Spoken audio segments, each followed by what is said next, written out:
ব্যঙ্গচিত্রকাণ্ডে কলকাতা হাইকোর্টে মুখ পুরল রাজ্য সরকারের। রাজ্য মানবাধিকার কমিশনের সুপারিশ মেনে 1 মাসের মধ্যে অম্বিকেশ মহাপাত্র এবং সুব্রত সেনগুপ্তকে ক্ষতিপূরণ দেওয়ার নির্দেশ দিল আদালত। এমনকি অতিরিক্ত ক্ষতিপূরণ সহ মোট 1.5 লক্ষ টাকা দিতে হবে রাজ্য সরকারকে। 2 পুলিশ আধিকারিকের বিরুদ্ধে বিভাগীয় তদন্ত শুরুরও নির্দেশ দিয়েছে আদালত।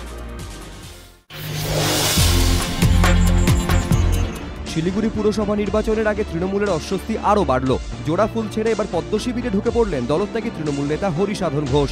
মুকুল রায়কে দলেই অপমানিত হতে হচ্ছে, এই অভিযোগ করে সোমবার দল ছাড়েন দার্জিলিং তৃণমূলের সহ সভাপতি হরিসাধন ঘোষ। অভিযোগ আনেন সারদা কেলেঙ্কারিতে জড়িতদের প্রতি দুর্বল তৃণমূল নেতৃত্ব। রাজ্য সরকার প্রতিশ্রুতি পালনেও ব্যর্থ বলে তোপ দাগেন হরিসাধন। এর 24 ঘন্টার মধ্যেই দল বদল।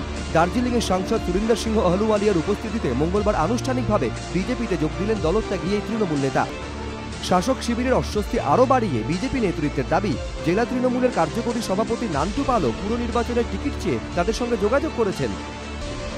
হরিসাধন ঘোষের দলত্যাগ ইস্যুতে সোমবার উত্তরবঙ্গ উন্নয়ন মন্ত্রী দাবি করেন, পুরো ভোটে দাঁড়াতে চেয়েছিলেন প্রবীণ ওই নেতা।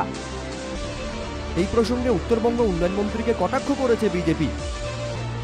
মুকুল রায়ের অবস্থান ঘিরে রাজনৈতিক মহলে নানা জল্পনা। প্রশ্ন উঠছে, তৃণমূলে কোণঠাসা হয়ে কি বিজেপিতে যোগ দিতে পারেন তৃণমূলের প্রাক্তন সর্বভারতীয় সাধারণ সম্পাদক? 26শে ফেব্রুয়ারি সংসদে নরেন্দ্র মোদীর সঙ্গে মুকুলের বৈঠক হওয়ায় আরও জোরালো হয়েছে এই জল্পনা। এই পরিস্থিতিতে তৃণমূল শিবির ছেড়ে বিজেপিতে গেলেন দার্জিলিংয়ের মুকুল ঘনিষ্ঠ হরিসাধন ঘোষ। পুরো ভোটের আগে যা তৃণমূলের অস্বস্তি কয়েকগুণ বাড়ালো বলে মত রাজনৈতিক পর্যবেক্ষকদের একাংশের। আরও সামনে এলো তৃণমূলের অভ্যন্তরীণ দ্বন্দ্ব, যার জেরে অশান্তি দুর্গাপুর ইস্পাত কারখানায়। কোচবিহারেও এলাকা দখল ঘিরে তৃণমূলের 2 গোষ্ঠীর মধ্যে সংঘর্ষ, বাড়িতে আগুন। দুর্গাপুর ইস্পাত কারখানায় ঠিকা শ্রমিক সংগঠনের রাশ কার হাতে থাকবে অভিযোগ, তা নিয়ে দীর্ঘদিনের দ্বন্দ্ব আইএনটিটিউসির শোভনদেব এবং দোলাসের অনুগামীদের মধ্যে। সম্প্রতি ঠিকা শ্রমিক সংগঠনগুলিকে বৈধ কাগজপত্র জমা দিতে বলে কারখানা কর্তৃপক্ষ। কাগজপত্র জমা দিয়ে আইএনটিটিউসির 2 গোষ্ঠী নিজেদেরকে তৃণমূল স্বীকৃত সংগঠন বলে দাবি করে, যা নিয়ে শুরু হয় গন্ডগোল। এলাকা দখলকে কেন্দ্র করে তৃণমূলের 2 গোষ্ঠীর মধ্যে সংঘর্ষে মঙ্গলবার ভোররাত থেকে উত্তপ্ত কোচবিহারের সুক্তাবাড়ি অঞ্চল। দফায় দফায় সংঘর্ষ, বোমাবাজি তৃণমূলের জেলা সভাপতি এবং জেলা সহ সভাপতির অনুগামীদের মধ্যে। দলীয় কার্যালয়ের পাশাপাশি 2টি বাড়ি এবং বেশ কয়েকটি বাইকে ভাঙচুর করে আগুন ধরিয়ে দেওয়া হয়। টিম ধোনির আইরিশ পথ, হ্যামিল্টনে আয়ারল্যান্ডকে হারিয়ে মেন ইন ব্লুর প্রত্যাশিত জয়।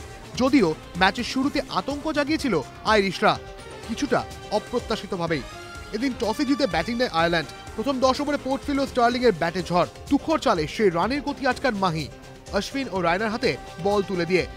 সফল শামিও। শেষ পর্যন্ত 259 রানে অল আউট আয়ারল্যান্ড।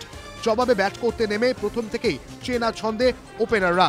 ইনিংসের শুরুর দিকে শিখর ধবনকে আউটের বেশ কয়েকটি সুযোগ ফসকান আইরিশরা। তারপরই দিল্লি বলার ব্যাটে ঝড়। দক্ষিণ আফ্রিকার পর ফের আয়ারল্যান্ডের বিরুদ্ধে সেঞ্চুরি শিখরের। 64 রানে আউট হন রোহিত শর্মা। এরপর জয়ের জন্য প্রয়োজনীয় রান তুলে নেন কোহলি ও রাহানে। কোয়ার্টার ফাইনালের পথ পরিষ্কার হয়ে গিয়েছিল আগেই। এদিন গ্রুপ চ্যাম্পিয়ন হওয়াটাও নিশ্চিত করে ফেলল ব্লু আর্মি।